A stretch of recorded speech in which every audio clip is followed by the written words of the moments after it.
Crane engineers have developed differential buoyancy steering, a breakthrough that redefines how underwater glider drones are controlled.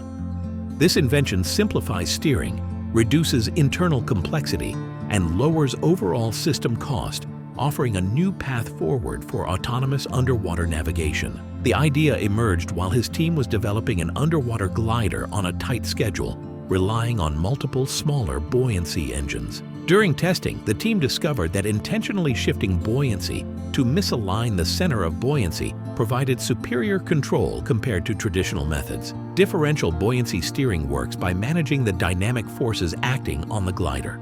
Rather than using external flaps or shifting internal masses, this system adjusts the center of buoyancy itself through multiple buoyancy engines. The result is a design with fewer internal components, reduced mechanical complexity, and more available internal volume. This steering method has broad potential applications. Large underwater gliders transporting cargo, as well as a wide range of autonomous underwater vehicles, could benefit from this technology.